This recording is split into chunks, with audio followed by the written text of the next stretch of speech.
Political reporter for the Washington Post, Philip Bump, joins me now to talk all things Trump. All right, Philip, so much to get to. Let's start with this. Donald Trump has said that the president can't have conflicts of interest, but at least in this case, it seems he's breaching his contract. Is this actually going to be a problem for him, you think? I think it's pretty clearly going to be a problem for him. I mean, we're in totally new territory here, right? I mean, we've never had a president who both has had so many business interests and has been so unwilling to step away from those business interests, right?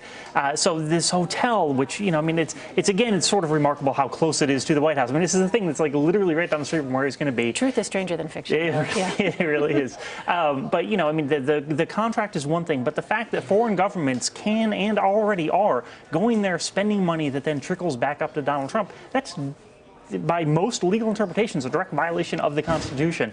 That's a problem. And the question is the extent to which Donald Trump will be held accountable either by himself or by others for that. So the General Services Administration said in a release Wednesday that it will not have a definitive position on the issue until, quote, the full circumstances surrounding the president-elect's business arrangements have been finalized and he has assumed office. So Mr. Trump, as we know, postponed a news conference that had been scheduled for Thursday where he was going to describe how it was he planned to disentangle himself from his businesses. Now that has been pushed to January. Is that cutting it a little close, you think? I mean, I guess it depends on what you're asking about, right? Is it cutting it close from the standpoint of popular perception? I don't know that it really matters that much. I don't know that a lot of Americans, particularly Americans who supported him, are particularly worried about this. They see him as a business leader, and I think that's part of the value that he adds. But yes, I mean, I think that the reason the GSA came out with that clarification is he's not president yet, right? And so there's no conflict at this point simply because it's not January 20th.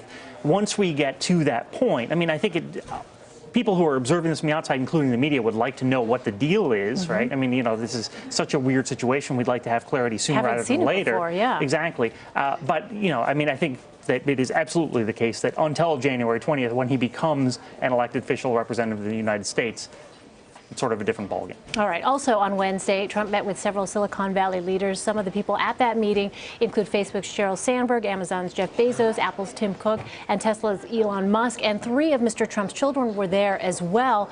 What did you make of that meeting, Philip? I mean, it's sort of fascinating. I mean, we've seen this steady stream of people coming to Trump Tower to meet with the president-elect.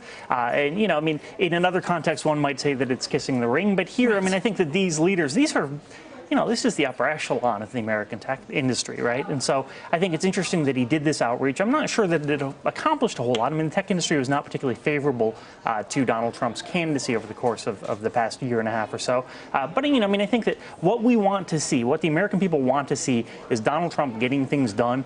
And what Donald Trump critics want to see is things sort of progressing as normal. I think that this was sort of a step toward both of those. Twitter wasn't there. Twitter wasn't there, and there are some rumors that may be because Twitter kiboshed during the campaign, the Trump campaign had wanted to do a particular hashtag or emoji. Yes, exactly, bashing Hillary Clinton. Twitter kiboshed that. Some speculation that may be why they weren't in the room. All right, Philip, great to see you. Good to see you. Thank you.